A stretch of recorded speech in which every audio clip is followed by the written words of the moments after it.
Hong Kong all ready to usher in 2026. President Xi Jinping attends a New Year opera performance. And more security in Sydney's New Year preparations as crowds gather for the first major event after the Bondi Beach shooting.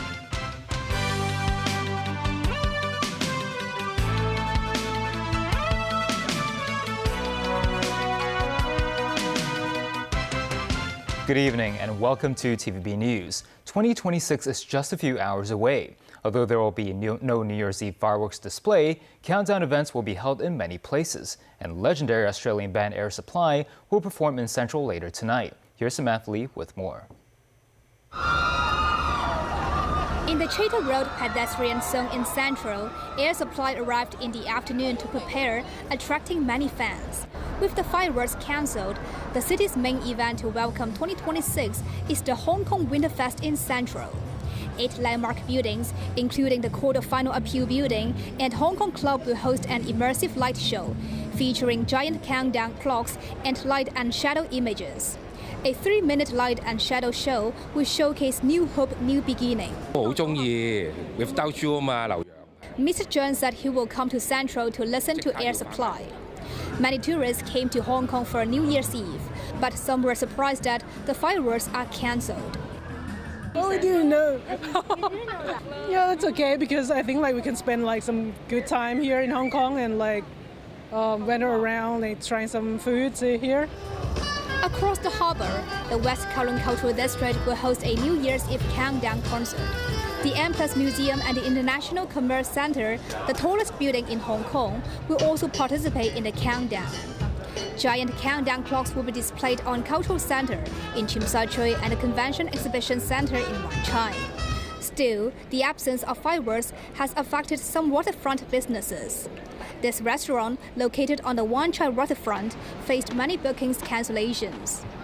The manager said in previous years, the restaurant was fully booked thanks to the fireworks. Hello. Meanwhile, Lang Kwai Fong bars are offering discounts and prize-winning activities to attract more business. In the afternoon, some tourists have already arrived here. Businesses are organizing countdown events, and the police have set up barricades early to control the flow of people. Many restaurants are offering special countdown set meals and other special deals.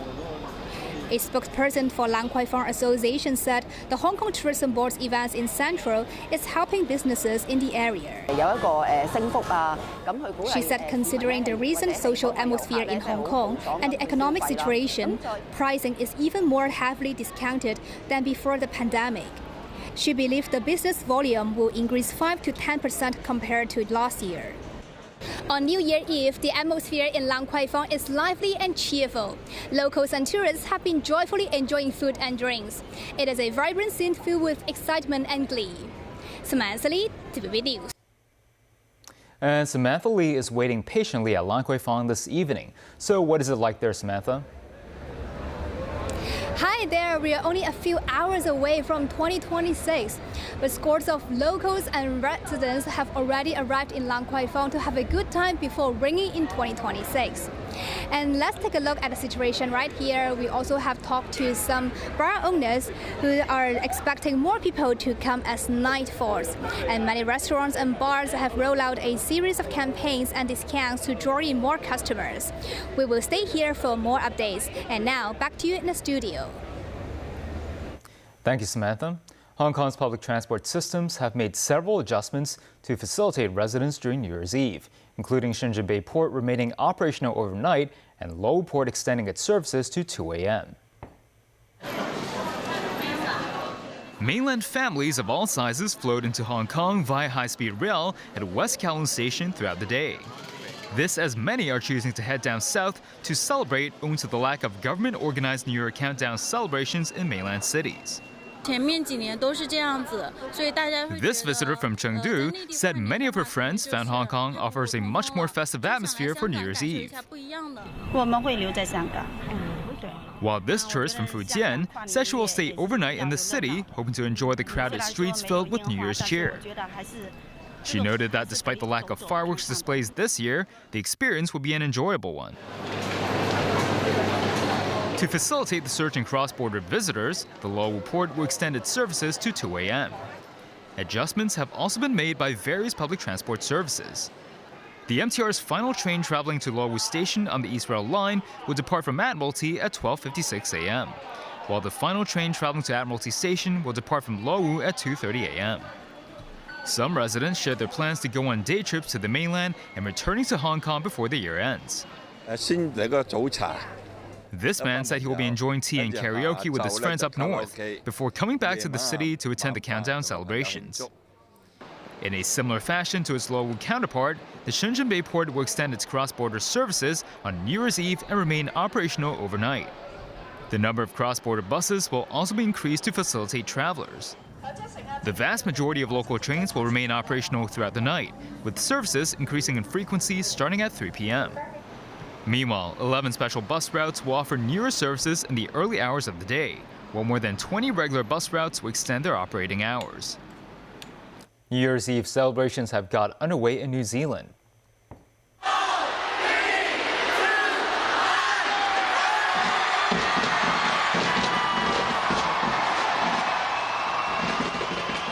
In Auckland, half a ton of fireworks are being launched from the city's iconic Sky Tower to ring in 2026. 6 months of planning were put into the show. The rigging of the equipment for the fireworks display weighs some 1.6 tons and includes around 14 kilometers of cables. The New Year's Eve show comes with severe thunderstorm warnings, having earlier been issued for Auckland and nearby areas. New Year's Eve revelers have gathered in strategic areas of Sydney's harbour in the hope of securing the best spot to watch Wednesday night fireworks to welcome the new year. There will be an extra police presence in Sydney and other Australian cities for this year's New Year's Eve celebrations in the wake of the Bondi shooting. Dan Rao reports. In Sydney, people have started lining up and waiting around the Opera House, the Harbour Bridge, as well as in the Botanical Gardens ahead of Wednesday night's New Year's Eve celebrations. Another prized viewpoint is Blues Point, which has unobstructed views of the Harbour Bridge. Queues formed up the street as people waited to pass through security checks before finding their spots.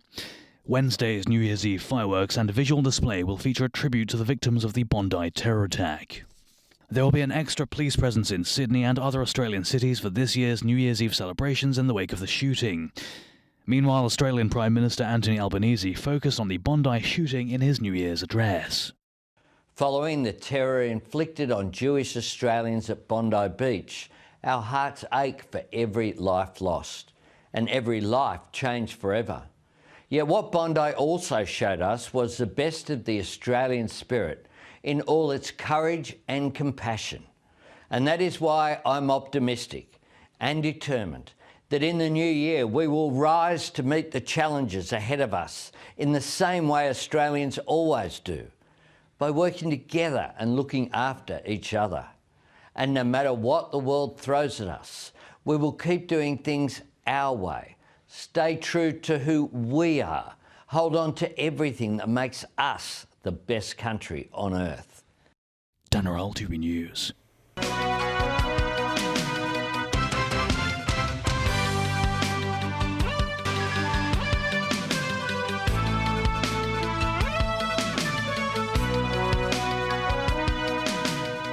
Welcome back. President Xi Jinping and other senior leaders enjoyed a 2026 New Year gala featuring traditional opera staged on Tuesday evening. Xi has also exchanged greetings with his Russian counterpart Vladimir Putin and delivered an address to ring in the new year. He brought to light the economic momentum brought by new equality productive forces and paid tribute to those who've dedicated to a thriving China. He said the year 2026 marks the beginning of the implementation of the 15th five-year plan and called for efforts to turn the grand prospects into reality. Danny Zhou has the story. President Xi Jinping, as well as other party and state leaders, including Premier Li Qiang, top legislator Zhao Leji, Wang Huning, Cai Qi, Ding Juexiang, Li Xi and Han Zheng, showed up at the National Center for the Performing Arts in Beijing. The cultural event featured excerpts of classic operas and new works showcasing China's artistic heritage, with audiences from all walks of life. In a message to Russian President Vladimir Putin today, Xi extended his sincere congratulations and best wishes on behalf of the Chinese government and the Chinese people. Recalling their respective meetings in Beijing and Moscow, Xi said, as this year marks the 80th anniversary of the United Nations, both countries have solemnly commemorated their triumph in the world's anti-fascist war, which signals peace will prevail, justice will prevail, and the people will prevail. The year 2025 also marks a concrete step in the China-Russia Comprehensive Strategic Partnership of Coordination, Xi noted, as he expressed readiness to maintain close exchanges with Putin to jointly usher in continuous new progress in bilateral ties in the new era. The Russian leader has conveyed his New Year greetings to Xi and wished the Chinese people happiness and well-being. 在新年到来之际，我在北京向大家致以美好的祝福。 At 7 p.m. tonight, in his 2026 New Year address said on state media, Xi looked back on the nation's achievements in economy, national defense, environmental protection, and people's quality of life. He has emphasized ethnic solidarity and amity when reviewing his visit to the snowy plateau of Xizang earlier this year. The president congratulated the successful co-hosting of the national games by Guangdong, Hong Kong, and Macau, and reaffirmed the principle of one country, two systems for long-term prosperity and stability. Danny Zhou, TVB News. The Eastern Theater Command of the People's Liberation Army has released a video on tactical maneuvers that it carried out during this week's military drills around Taiwan. Musinai reports. Under the name of Justice Mission 2025, the People's Liberation Army launched a series of military exercises around Taiwan that started on Monday. In a video uploaded by the PLA, it demonstrates 4 core combat techniques: long-range precision strike, time-sensitive target elimination, saturation attack, and blinding and destroying assault. In Beijing, the Taiwan Affairs Office said the military drills acted as a stern warning to Taiwan separatists and foreign forces. 针对的是台独分裂活动。 Zhang Han, the office spokesperson, said the drills were a necessary and justified defense of national sovereignty and territorial integrity. Vice Minister of Commerce Li Chenggang met with South Korean officials in Beijing to discuss accelerating the second phase of talks for the China-South Korea Free Trade Agreement. Li welcomed Yohan Koo, South Korea's trade minister, with the two sides exchanging views on implementing the consensus reached by the two country leaders. This meeting was a precursor to Sunday's visit to China by South Korean President Lee Jae-myung, who will meet President Xi Jinping during his 4-day trip. Lee said the recent talks between the two leaders provided strategic guidance for the development of bilateral economic and trade relations. He said China is ready to work with South Korea to focus on key issues, properly manage differences, and push for early, substantive outcomes in Phase 2 of the talks. Ukrainian President Volodymyr Zelensky held an awards ceremony for servicemen in Kiev after returning from talks in Florida. Zelensky said Kiev is discussing with Washington a possible presence of U.S. troops in Ukraine as part of security guarantees, and he was ready to meet Russian President Vladimir Putin in any format. Danny Rao tells us more.